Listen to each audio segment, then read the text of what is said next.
11 اور اللہ نے یہ ضرور واضح کرنا ہے کہ ایمان والے کون ہیں، اور یہ بھی ضرور واضح کرنا ہے کہ منافق کون ہے۔ علم کا لفظ ہے، اللہ جان کے رہے گا، یعنی سامنے لا کر رہے گا کہ کون منافق ہے اور کون ایمان والے۔ اب دیکھیے کیسے اللہ بتا رہا ہے، آزمائشوں میں پتہ چلے گا۔ 12 اور جنہوں نے کفر اختیار کیا ہے وہ ایمان والوں سے کہتے ہیں ہمارے طریقے پر چلو، ہم تمہارے گناہ اٹھا لیں گے۔ کچھ ایسے یار بھی ہوتے ہیں، تمہارے گناہ ہمارے ذمے، حالانکہ وہ ان گناہوں میں سے کچھ بھی اٹھانے والے نہیں ہیں، بے شک یہ لوگ جھوٹے ہیں۔ 13 لیکن یہ جو دوسروں کو ایسی باتیں کرتے ہیں تاکہ وہ خرابی کریں، اگر وہ خرابی کریں چونکہ ان کے گناہوں میں شریک ہو جائیں گے، اب وہ تو اپنا بوجھ اٹھائیں گے ہی اٹھائیں گے، لیکن یہ بھی ان کے گناہ کا بوجھ بھی اٹھائیں گے بغیر اس کے کہ کرنے والے کا بوجھ کم ہو۔ 13 البتہ یہ لوگ ضرور اپنے بوجھ بھی اٹھائیں گے اور اپنے بوجھوں کے ساتھ مزید بوجھ بھی اٹھائیں گے جو دوسروں کو گمراہ کیا اور انہوں نے خرابیاں کی، اور قیامت کے دن ان سے ضرور پوچھا جائے گا اس بہتان کے بارے میں جو وہ باندھا کرتے، تو تم گناہ کرو ہماری ذمہ داری۔ 34 جیسے کہتے ہیں نا کہ ایک بندہ تقریر کر رہا ہے کہ جو صبح اٹھ کے مثلا فلان لعنت کرتا ہے، اس دن اللہ فرشتوں سے کہتا ہے آج یہ جو گناہ کرے اس کا گناہ مت لکھو، خدا تجھے ہدایت کرے۔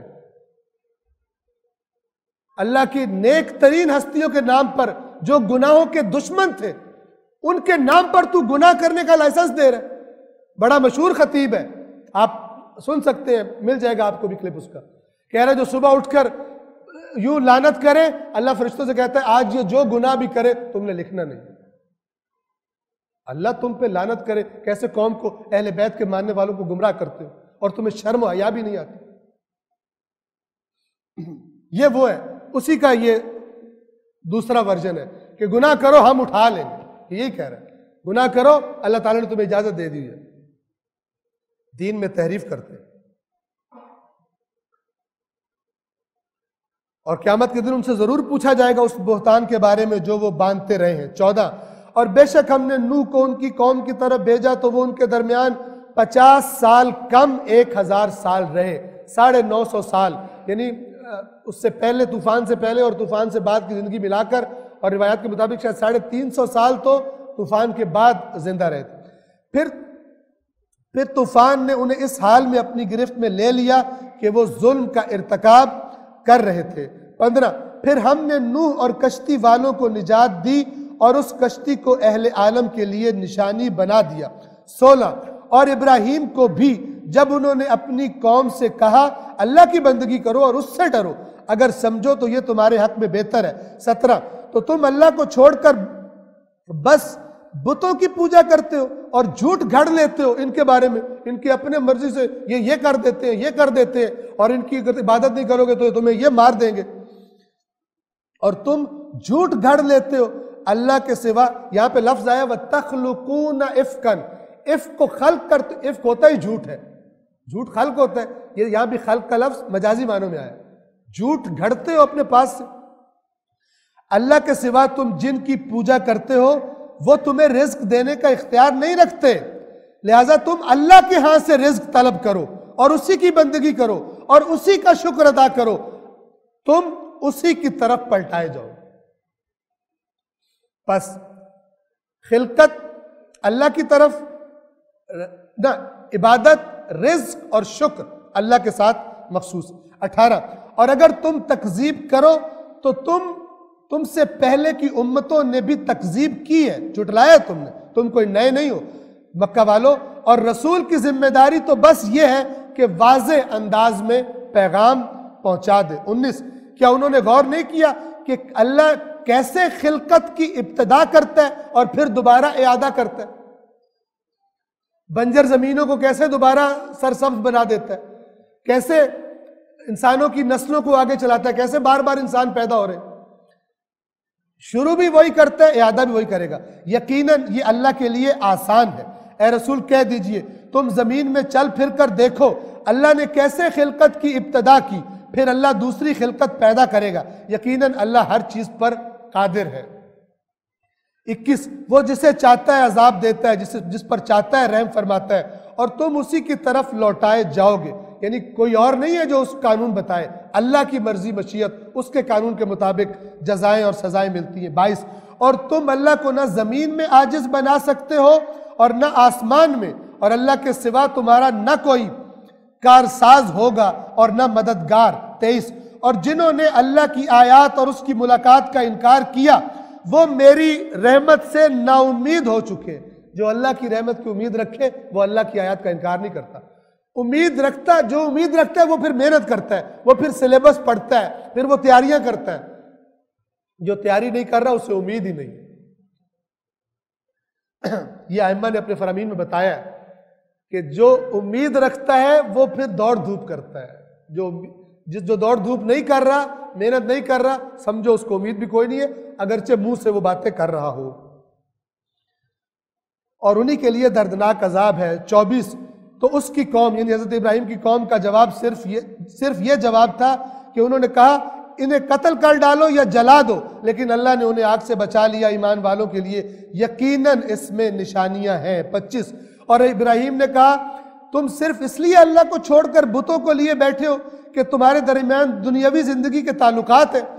یعنی کچھ لوگ اس لیے پرانے عقیدے نہیں چھوڑ رہے تھے کہ کہہ رہے تھے کہ یار ہمارے سارے رشتہ دار ان کا یہی، ہم چھوڑ دیں گے تو ہم تو مارے جائیں گے، ہمارے تو خلاف ہو جائیں گے۔ یہ تم اس لیے بتوں کو لیے بیٹھے ہو، چپکے بیٹھے ہو ان سے کہ تمہارے درمیان دنیاوی زندگی کے تعلقات ہیں، پھر قیامت کے دن تم ضرور ایک دوسرے کا انکار کرو گے، پھر تم ان رشتہ داروں پہ لعنت کرو گے کیونکہ تم مشرک تھے۔ ان رشتوں کی وجہ سے تم حق کا اقرار نہیں کر رہے ہو۔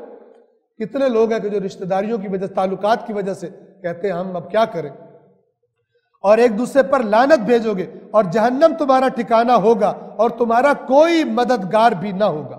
26 اس وقت لوط ان پر ایمان لائے، پورے شہر میں حضرت لوط جو بھتیجے تھے حضرت ابراہیم کے، صرف وہ ایمان لائے اور کہنے لگے میں اپنے رب کی طرف ہجرت کرتا ہوں، یقیناً وہی بڑا غالب آنے والا حکمت والا ہے۔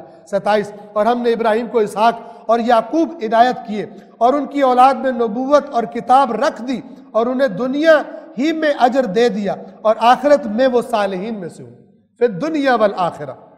28 اور لوط کو بھی جب انہوں نے اپنی قوم سے کہا بے شک تم اس بے حیائی کا ارتکاب کرتے ہو جس کا تم سے پہلے اہل عالم میں کسی نے بھی ارتکاب نہیں کیا، یعنی تم نے یہ نیا کام گندگی کا شروع کر دیا۔ 29 کیا تم مردوں کے پاس جاتے ہو اور رہزنی کرتے ہو؟ مسافر گزرا کرتے تھے، راستہ بیچ سے تھا، یہ لوٹتے بھی تھے اور مردوں کو پکڑ کر بدکاریاں بھی کرتے تھے، اور اپنی محافل میں برے کام کرتے ہو، یعنی سب کے سامنے یہ بدکاری کیا کرتے۔ بس ان کی قوم کا جواب صرف یہ تھا کہ انہوں نے کہا ہم پر اللہ کا عذاب لے آؤ اگر تم سچے ہو۔ 30 لوط نے کہا اے پروردگار ان مفسدوں کے خلاف میری مدد فرما۔ 31 اور جب ہمارے فرشتے ابراہیم کے پاس بشارت لے کر پہنچے تو کہنے لگے ہم اس بستی کے باسیوں کو ہلاک کرنے والے ہیں، یہاں کے باشندے یقیناً بڑے ظالم ہیں۔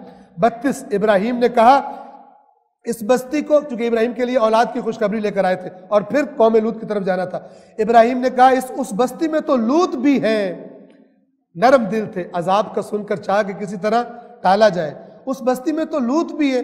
وہ فرشتے بولے ہم بہتر جانتے ہیں وہاں کون کون سے لوگ ہیں، ہم انہیں اور ان کے اہل خانہ کو ضرور بچائیں گے سوائے اس کی بیوی کے جو پیچھے رہنے والوں میں ہوگی۔